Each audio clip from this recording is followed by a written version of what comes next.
Hey y'all, so I'm finally about to do this Bible study about restoration from Joel 2:25 that I've been telling y'all about. And I'm in my car, so excuse any noise that you may hear. But the Holy Spirit was also leading me to connect it with the life and the story of Job. We all know in the book of Job where he was attacked on all levels. And I pray that this Bible study will provide some type of hope for anyone that may be feeling like every time you turn around, something is happening in your life. To provide hope, to let you know that the same God who was able to restore Job's life double at the end of the story is able and is willing to restore your life. And as we do that, as we go further into that, I'm also going to describe what each level of attack was meant to break. Ultimately, we know that the enemy, his whole motive is to steal, kill, and destroy.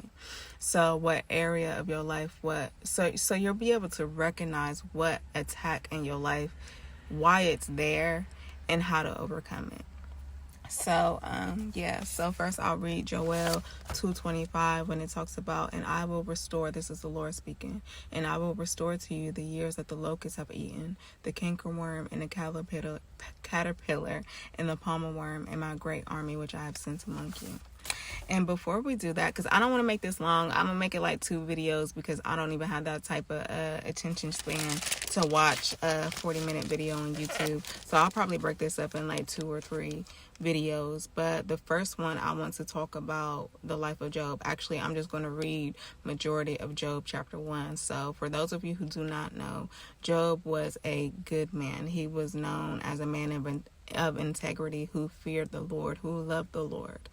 And one day, the enemy, listen, y'all, I'm gonna just read it because I don't want to be saying some stuff that ain't true. But it says, and this is going to be a lot of verses because I'm just going to read the whole thing.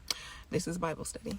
It says, one day the members of the heavenly court came to present themselves before the Lord, and the accuser, Satan, came with them. Where have you come from? The Lord asked Satan. Satan answered the Lord, I have been patrolling the earth, watching everything that's going on. Then the Lord said to Satan, have you noticed my servant Job? He's the finest man in all the earth.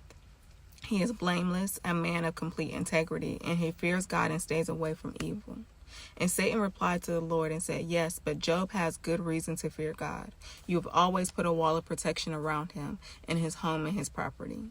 You have made him prosper in everything he does. And look how rich he is. But reach out and take away everything he has, and he will surely curse you to your face. And the Lord said to Satan, all right, you may test him. The Lord said to Satan, do whatever you want with everything he possesses, but don't harm him physically. So Satan left the Lord's presence. And that's a whole nother thing. We got to understand that the enemy is a created being. And regardless of what he tries to do in our lives, he has to report to God at the end of the day.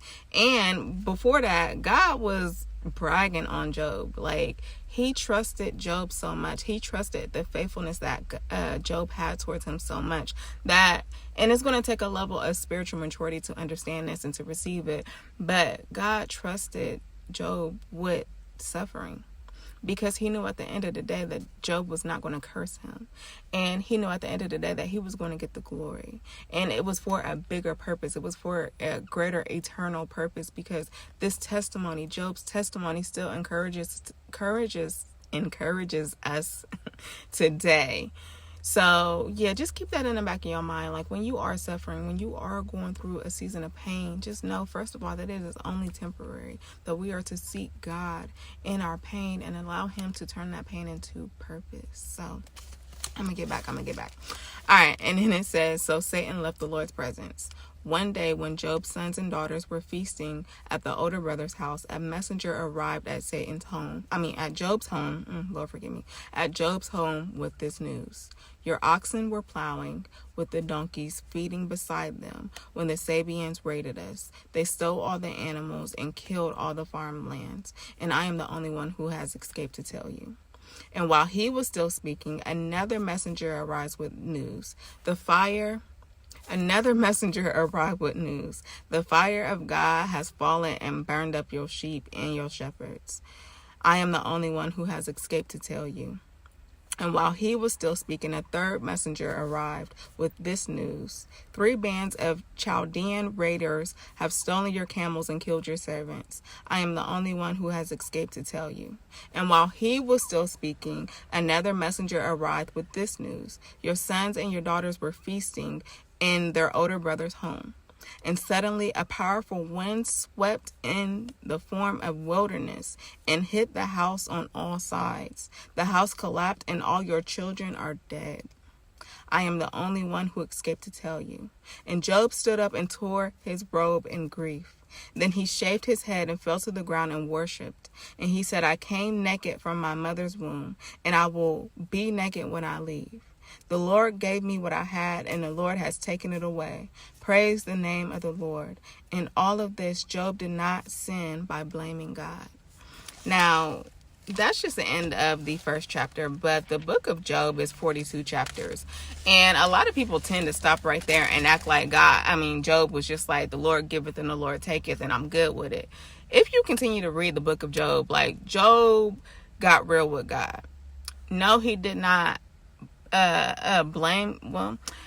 did not curse God and die like the enemy's intention from the beginning, but he has some words with God. Like, there's a part in there in Job, when you keep reading, when he was just like, you could have just let me die in my mother's womb. Like, why'd you even allow me to live to endure this type of pain and suffering? So I just love the book of Job because it is so real. And we can't just stop at that first chapter, because it makes it seem like Job was just good with losing all his money, losing all his influence, and losing all his kids, because that's not necessarily the case. So like I said, and when we talk about restoration in Joel 2:25, I want us to first understand, in order for God to restore something, that means there had to be some type of loss. So what we're going to do is go through each type of loss or destruction that the enemy tried to use in Job's life and in our life, so we can understand what's happening currently in our life, so we still can have some type of hope for restoration. And I'll probably only just do one for this video, because like I said, I don't want it to be too long.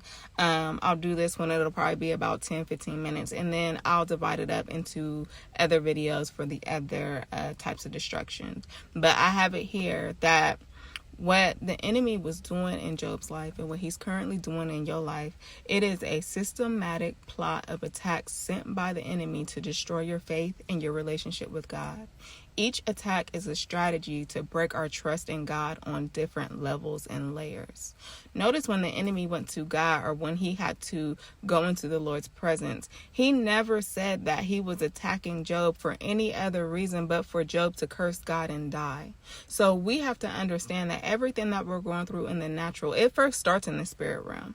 And the enemy's not attacking your finances for the sake of your finances. He's not attacking your marriage for the sake of your marriage. He's not attacking your business for the sake of your business or your health. He's attacking it to stop you in your relationship with God and your faith, to deter your faith.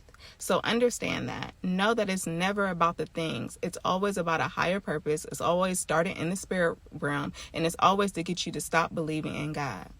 All right. So we have the palmer worm. So in Joel 2:25, the palmer worm in the natural is a small pest that gnaws slowly, eating crops at the root, and it represents destruction of the foundation, what you work for.